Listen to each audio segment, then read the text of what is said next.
Buenas tardes. El presente trabajo busca hacer un análisis estadístico a partir de la base de datos PISA. El grupo está conformado por Enson Fabián Barón, Rafael Berrocal Garcés y Laura Hidalgo.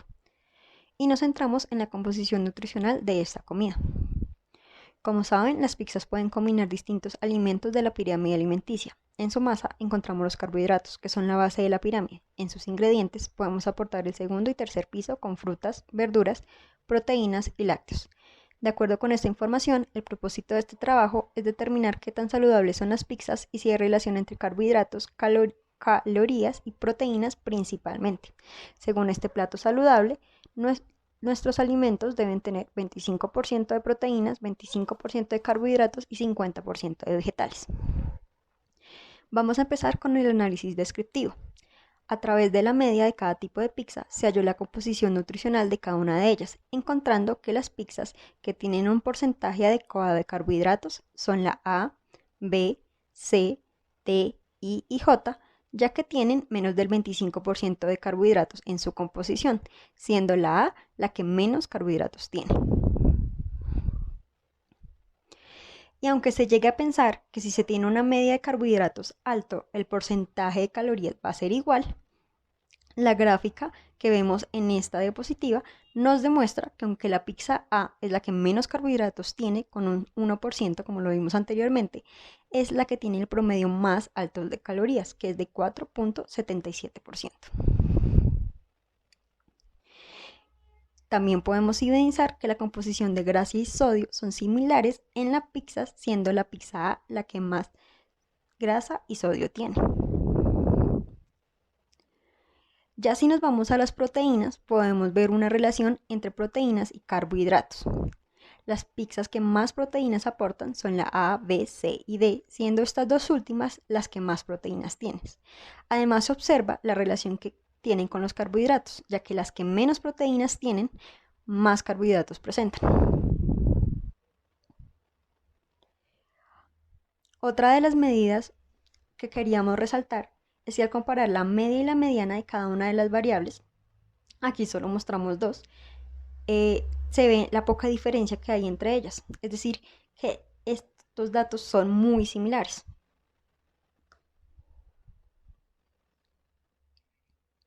También realizamos un histograma, en este caso de las proteínas. Entonces, a nivel general, podemos ver que es un histograma típico, porque aquí estamos evaluando absolutamente todas las pizzas sin llegar a diferenciar si es la pizza A, B, C o D, por ejemplo.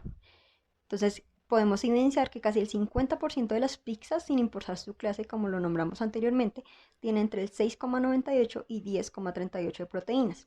Mientras que al mirar los histogramas individuales, esto muestra una mayor normalidad en la distribución de los datos, evidenciando que la dispersión total a la dispersión de los datos por tipo de pizza es muy diferente. Entonces, como lo nombré anteriormente, si vemos, esta es la desviación total de carbohidratos y la desviación total del sodio. Vemos que se comportan de manera muy diferente, ya que mientras que en los carbohidratos hay muchos puntos lejanos de la media, en el sodio la dispersión es mucho menor en cuanto al total de pizzas. Pero si nos remitimos a la desviación de un solo tipo de pizza, vemos que la dispersión es muy poca respecto a la media, ya que su composición no tiene cambios tan grandes o drásticos como se da entre cada tipo de pizza. Cambiando ya de tema y dejando atrás un poco las medidas de tendencia central y de dispersión, vamos a centrarnos en lo que es el teorema del límite central, que nos permite hacer inferencias sobre la media poblacional a partir de una muestra. Es decir, nos indica que si tenemos los datos muestrales de varianza y promedio y tomamos una muestra mayor a 30 datos, se puede analizar la población total, siendo de gran utilidad si no podemos recolectar los datos de toda una población, que en la mayoría es lo que sucede. Este presenta tres propiedades principalmente. Si el tamaño de la muestra es suficientemente grande, la distribución de las medias muestrales seguirá aproximadamente una distribución normal. La media de la distribución de todas las medias muestrales será igual a la media total de la población. Y la varianza de la distribución de las medias es la varianza de la población dividido entre el tamaño de la muestra. A partir de este teorema del límite central podemos llegar a analizar los intervalos de confianza. Para realizar los análisis de los intervalos de confianza, fue necesario utilizar los estimadores muestrales de la base de datos PICSA, que se muestran a continuación, y que están entre la media y la desviación. El análisis de los límites, que es el resultado que se puede hallar entre los límites inferiores y superiores, y los datos hipotéticos que se recrearon en cada situación de problema planteadas. Para hallar cada intervalo de confianza, también se tomó como nivel de confianza un 95%, ya que es importante que este intervalo esté entre el 90 y el 99.9%, ya que los límites se alejan y el área crece. Por eso, para mayor seguridad, es mejor escoger un rango más amplio, además de un tamaño de muestra de mínimo 30. El primer intervalo a analizar es el intervalo de confianza para la media. Para resolver este y todos los intervalos de confianza es necesario entender que nos están preguntando qué datos tenemos, qué fórmula hay que utilizar y a qué conclusión podemos llegar. En el intervalo de confianza para la media tenemos 4 fórmulas, pero utilizamos la segunda, que es la ecuación adecuada cuando tenemos estimadores muestrales y no tenemos signo como tal. El problema a analizar es el siguiente: calcular que el intervalo de confianza del 95% de 200 de las pizzas compradas por el colegio para su celebración anual no supere el 3,25 de media en calorías, ya que si se llega a superar deberán cambiar la comida. El siguiente paso a analizar son los datos que tenemos.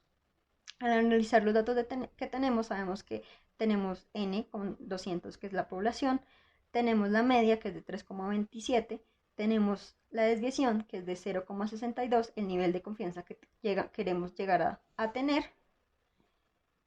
y el resto es aplicar la fórmula, es aplicar y hallar los valores que la fórmula nos indica. De acuerdo a este proceso, determinamos que el límite inferior es de 3,18 y el límite superior es de 3,35. Entonces, el resultado de nuestro problema es que con un nivel de confianza del 95%, el total de calorías de las pizzas tiene un límite entre 3,18 y 3,35, por lo que no podemos asegurar que tengan menos de 3,25 de calorías, por lo que se aconseja cambiar de comida. El siguiente intervalo de confianza es el intervalo de confianza para la proporción. En este intervalo solo está esta fórmula. Lo importante es entender y determinar, según el problema, la proporción de la muestra que cumple los requisitos que plantea el problema. En este caso, cuántas pizzas tienen menos de 40 unidades de carbohidratos. Entonces el problema es el siguiente: el comerciante de pizzas quiere conocer el intervalo de confianza del 95% para el porcentaje de pizzas si más del 60% de sus pizzas tienen menos de 40 unidades de carbohidratos para ofrecerles a personas que no consumen mucha cantidad de carbohidratos. Como tal, aquí también tenemos, porque n es 300, porque nuestra base de datos es de 300 datos muestrales. Y aquí X viene siendo el número de pizzas que tienen menos de 40 unidades, y este dato también fue tomado de la base de datos. Ya al tener este dato podemos sacar la proporción, que en este caso es del 70,67%. Lo último que hay que hallar y que es importante es Z, que es la normal estándar, para hallar los límites. En este caso, hallamos que el límite inferior es del 65% y el límite superior del 75%. Entonces, el comerciante, como resultado, obtenemos que el comerciante puede ofrecer que con un intervalo del 95% de confianza sus pizzas a personas que consumen pocos carbohidratos, ya que los límites están por encima del 60, y esto quiere decir que entre el 65 y el 75% tienen menos de 40 unidades de carbohidratos. El tercer intervalo es el intervalo de confianza para la desviación. Para hallar este intervalo hay que hallar la variancia y utilizar la raíz para hallar los límites, ya que como tal no existe una fórmula que parta de la desviación. El problema es el siguiente: usted quiere conocer un intervalo de confianza del 95%. Si sus pizzas son saludables, los estudios dicen que una desviación en el nivel de grasa inferior a 8,7 indican que las pizzas son saludables. De igual manera, aquí también utilizamos un N de 300, ya que es la muestra que tenemos en la base de datos, el porcentaje, la media, perdón, que es del 20, que también sacamos de la base de datos, y el resto de datos. Aquí, como vemos, no utilizamos una normal estándar ni una T, sino utilizamos la chi cuadrada. Ya después de hallar h cuadrado podemos obtener los límites inferiores y los límites superiores. Entonces el resultado de este problema nos dice que con un intervalo de confianza del 95% no se puede decir si las pizzas son saludables, ya que el intervalo de confianza está entre el 8,35 y 9,75 y no sabemos cuánta cantidad de pizzas sí cumplirían con una grasa inferior a 8,7. El siguiente análisis de intervalos de confianza es para la diferencia de medias poblacionales. En estos dos últimos intervalos que vamos a ver, lo más importante es tener en cuenta que es una comparación que se hace entre dos medias muestrales y dos proporciones y dos proporciones también. Entonces, en este caso, estamos hallando la diferencia de medias poblacionales. Entonces, el problema dice que con una confianza del 95%, diga si el promedio de carbohidratos es mayor al promedio de grasa. ¿De acuerdo? Aquí lo que tenemos que utilizar, como ven, son dos ecuaciones principalmente, ya que hay que hallar un valor que las tablas no nos muestran, que es SP. Entonces, con el resultado nos dice que con un intervalo de confianza del 95% podemos determinar que el promedio de carbohidratos es mayor al de grasas, ya que el límite inferior y el límite superior son mayores a ceros, están entre 0,35 y 4,91. Y el último intervalo de confianza es la diferencia de proporciones. Aquí el problema lo que nos dice es que con una confianza del 95% analice si hay una diferencia de proporción de calorías entre la pizza D y J, que tienen menos de 2,94 calorías. Es muy parecido al de proporciones, entonces lo que primero tenemos que hallar es de el número de pizzas totales, cuál es el porcentaje que cumple esta condición, que es el que tiene menos de 2,94 calorías. Ya hallando esa proporción, simplemente es hallar nuevamente los datos que nos pide la ecuación, que en este caso nos pide una normal estándar que viene siendo Z. Entonces, el resultado es que con un intervalo de confianza del 95%, la proporción de calorías con menos de 2,94 es mayor en la pizza J que en la pizza D, ya que los dos límites dan menor que 0. Esperamos que el tema haya sido de su agrado y que el análisis presentado les haya ayudado a entender el comportamiento de esta población.